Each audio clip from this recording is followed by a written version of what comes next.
Hola, ya vimos en estudios anteriores que los sacrificios que se realizaban en el santuario de Israel eran apenas un símbolo del verdadero sacrificio que Jesús realizaría por nosotros en la cruz del Calvario. Dios quería que su pueblo en aquel tiempo entendiese que la salvación dependía únicamente del Cordero que era sacrificado para pagar las consecuencias de sus pecados. Ellos habían pecado, pero una víctima inocente moriría en su lugar. Eso es sustitución. Este mensaje de Cristo ocupando nuestro lugar está bien claro en Isaías capítulo 53. Este capítulo 53 es tal vez el capítulo de la Biblia mesiánico por excelencia. Los judíos hasta hoy tienen mucha dificultad para aceptar la interpretación cristiana de este capítulo, porque ellos consideran que de cierto modo es inmoral que un ser inocente pague por el pecado de los culpables. Pero querido, ¿qué sería de nosotros si no fuese así? Estaríamos todos perdidos. Vamos a empezar leyendo Isaías capítulo 53, versículos 5 al 7. Pero Él será herido por nuestros pecados, molido por nuestras rebeliones. Sobre Él vendrá el castigo de nuestra paz, y por su llaga seremos sanados. Todos perderemos el rumbo como ovejas, y cada uno tomará su propio camino, pero el Señor descargará sobre Él el peso de nuestros pecados. Se verá angustiado y afligido, pero jamás emitirá una queja. Será llevado al matadero como un cordero, y como oveja delante de sus trasquiladores, se callará y no abrirá su boca. Mira, ¿qué más podríamos decir? Cualquier comentario delante de este texto sería desnecesario. Lo interesante es que el propio Señor Jesucristo dijo que este texto se refería a Él. Lee, por ejemplo, lo que dice aquí en Lucas capítulo 22, versículo 37. Porque yo les digo que todavía se tiene que cumplir en mí aquello que está escrito y fue contado entre los pecadores. Porque lo que está escrito acerca de mí tiene que cumplirse. Y aquí, queridos, él se estaba refiriendo a Isaías 53. En resumen, el mensaje de Isaías 53 es el mensaje de la sustitución. Alguien pecó y merece la muerte, pero viene un inocente y muere en lugar del culpable. Y lo hace voluntariamente, impulsado apenas por el amor. Pero, ¿por qué tenía que morir Jesús y no otro? Tal vez un ángel o otro ser humano. Yo creo que Hebreos capítulo 2, versículo 9 nos responde a esta pregunta. Vamos a leer Hebreos 2, 9. Lo que sí vemos es que Jesús, que fue hecho un poco menor que los ángeles, está coronado de gloria y de honra a causa de la muerte que sufrió. Dios, en su bondad, quiso que Jesús experimentara la muerte para el bien de todos. Yo quisiera que tú pienses en esta última frase. Dios, en su bondad, quiso que Jesús experimentara la muerte para el bien de todos. Mi amigo querido, nosotros habíamos pecado y merecíamos morir.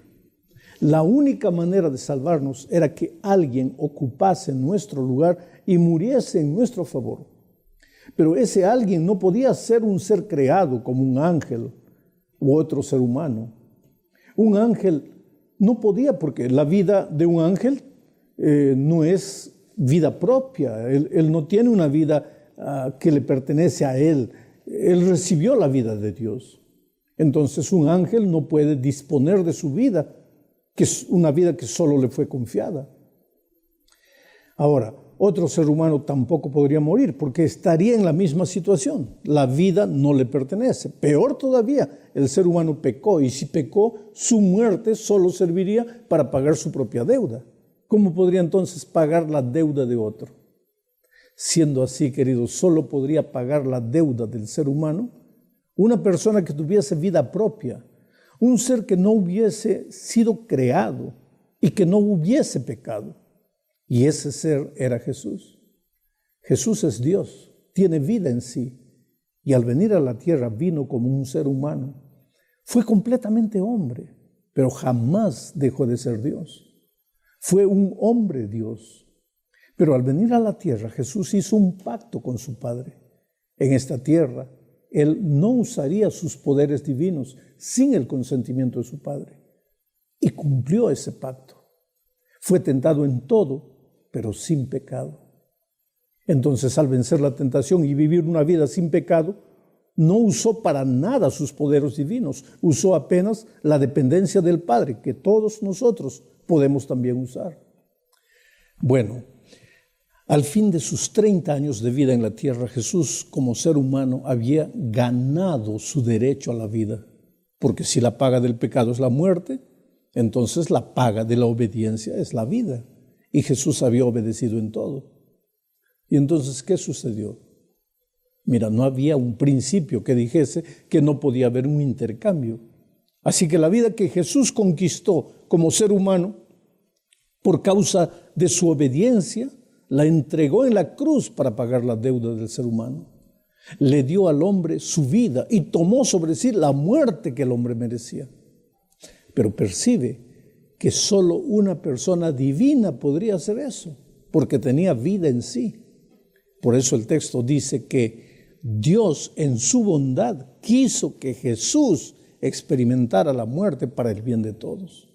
Oh querido, solo Jesús podría haber muerto para salvarnos. Nadie más. Hablemos ahora de la sangre de Cristo y su significado. Esta es la tercera parte. Leamos la epístola a los Hebreos, capítulo 9, versículos 12 al 14. Y no por medio de la sangre de machos cabríos ni de becerros, sino por medio de su propia sangre entró una sola vez y para siempre en el lugar santísimo, y así obtuvo para nosotros la redención eterna. Si la sangre de los toros y de los machos cabríos y las cenizas de la becerra rociadas sobre los impuros santifican para la purificación de la carne, cuánto más la sangre de Cristo, que por medio del Espíritu Eterno se ofreció a sí mismo sin mancha a Dios, limpiará de obras muertas nuestra conciencia para que sirvamos al Dios vivo. Para entender el sentido de estos versículos es necesario decir que la epístola a los Hebreos es la que más menciona la sangre de Cristo derramada en nuestro favor. El texto que acabamos de leer, por ejemplo, contrasta la sangre de los animales que eran sacrificados por el pueblo de Israel con la sangre de Cristo. La sangre de los animales era apenas un símbolo, pero la sangre de Cristo era la realidad. Y no simboliza vida, la sangre de Cristo simboliza su muerte en favor de la humanidad. En Hebreos, la sangre de Cristo nos garantiza el perdón de los pecados, nos da vida nueva, nos garantiza la resurrección, paga nuestra deuda, nos purifica, en fin. ¿Sabes? En todos los años de mi ministerio he aprendido que el más grande verdugo del ser humano es su propia conciencia. Hay personas que me dicen, pastor, Dios puede perdonarme, pero yo no me perdono. Una conciencia culpable, querido, puede conducir al ser humano al suicidio.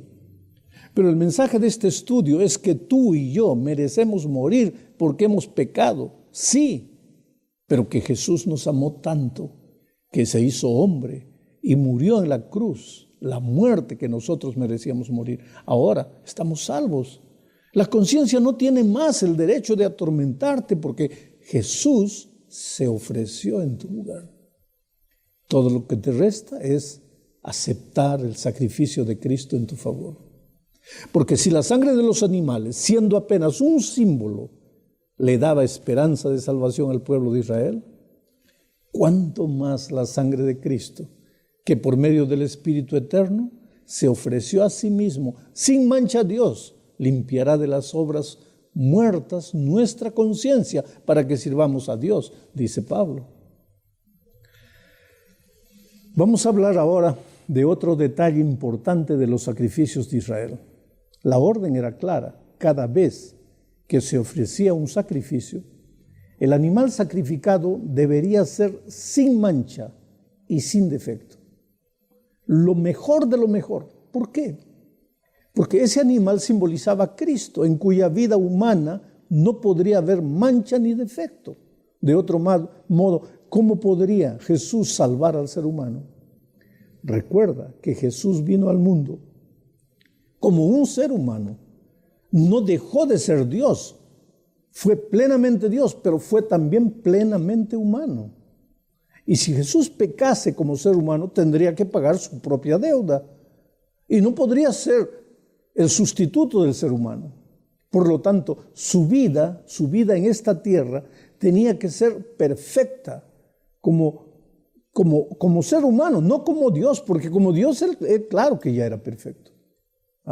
Pero la perfección divina no serviría para sustituir la imperfección del pecador. Jesús tendría que ganar el derecho a la vida como ser humano, y lo ganó.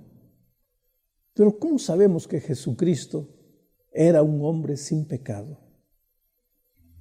¿Cómo sabemos que Él no hizo ningún mal, no dijo nada malo, nunca pensó mal? ¿Cómo sabemos que Él fue perfecto, santo y justo? Preguntemos a quienes mejor lo conocieron. Tomemos a Pedro, por ejemplo. Pedro estuvo con el Señor por varios años. Él vivió con Jesús, habló con Jesús, viajó con Jesús, comió con Él. Oiga, si alguien conoció a Jesús, ese fue Pedro. Él tuvo la oportunidad de observar al Señor, observar cómo vivía, escuchar las cosas que Él decía. Si alguna vez Jesús hubiese estado de mal humor o se hubiese enojado, Pedro lo habría sabido. Si Jesús hubiese tenido defectos como los otros hombres, Pedro lo hubiera notado. ¿No es verdad que los miembros de nuestra familia, las personas que están a nuestro lado, son las que mejor conocen y están conscientes de nuestras faltas, de nuestros fracasos? Oh, querido, si hubo alguien que supo cómo Jesús vivió, ese fue Pedro. ¿Y qué dijo Pedro de Jesús? ¿Acaso dijo, Jesús fue un hombre de Dios, pero tenía pequeñas fallas? ¿Fue eso lo que dijo? No. ¿O dijo, Él fue el mejor hombre que jamás vivió, pero no era perfecto? No, no fue eso lo que dijo. Mira lo que dice Pedro. En primera de Pedro, capítulo 2, versículos 22 y 23 dice, Cristo no cometió ningún pecado, ni hubo engaño en su boca. Cuando lo maldecían, no respondía con maldición. Cuando sufría, no amenazaba, sino que remitía su causa al que juzga con justicia. ¡Qué declaración sorprendente! Pedro jamás vio al Señor cometer un pecado y nunca escuchó que dijera algo equivocado. Quiere decir, podemos estar seguros que Pedro vio al Señor hacer muchas cosas y escuchó al Señor decir muchas cosas, pero nunca lo vio pecar. Por eso Jesús es nuestro sustituto perfecto.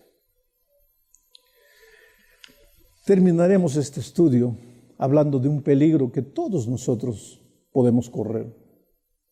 Leamos lo que dice aquí Hebreos capítulo 6, versículos 4 al 6. No es posible que los que alguna vez fueron iluminados y saborearon el don celestial y tuvieron parte en el Espíritu Santo y saborearon además la buena palabra de Dios y los poderes del mundo venidero, pero volvieron a caer, vuelvan también a ser renovados para arrepentimiento. Eso sería volver a crucificar al Hijo de Dios para ellos mismos y exponerlo a la vergüenza pública. Mi amigo querido, el pensamiento de este texto no es que no hay esperanza para los que caen, porque si fuese así creo que todos estaríamos perdidos. La propia Escritura dice que 7 veces cae el justo y vuelve a levantarse. El autor de Hebreos se refiere a este texto, en este texto, a los que juegan con la gracia divina. Gente que cree que porque Jesús murió en la cruz del Calvario, ellos pueden continuar viviendo en el pecado, porque su salvación no descansa en sus obras, sino en la obra maravillosa de Cristo en su favor. Oh, querido, este es un terreno pantanoso, peligroso. Es el terreno del cinismo espiritual. Cristo no nos salva en el pecado, Él nos salva del pecado. Mira lo que dice Primera de Pedro, capítulo 2, versículo 24. Él mismo llevó en su cuerpo nuestros pecados al madero, para que nosotros, muertos ya al pecado, vivamos para la justicia. Por sus heridas fueron ustedes sanados. Sabes, hay dos expresiones que me impresionan en este versículo. La expresión muertos al pecado y la expresión sanados.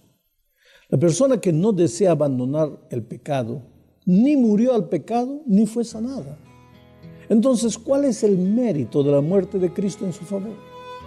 Recuerda lo que dice Pablo en Romanos 6, 1 y 2. Entonces, ¿qué diremos? ¿Seguiremos pecando para que la gracia abunde? De ninguna manera. Porque los que hemos muerto al pecado, ¿cómo podemos seguir viviendo en él?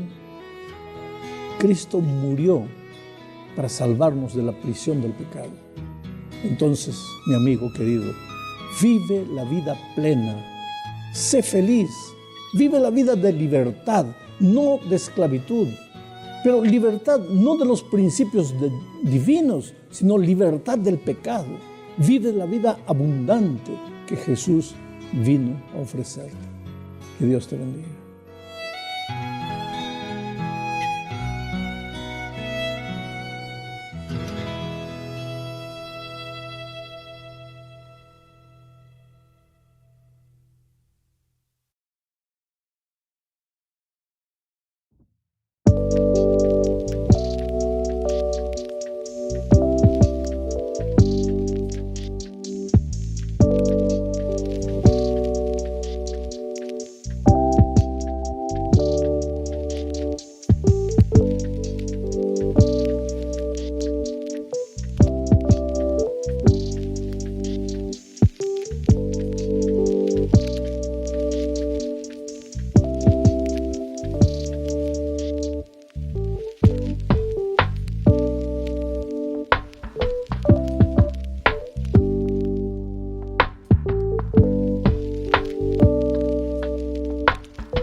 Solace in the spread, peanut butter and jelly, these the thoughts in my head.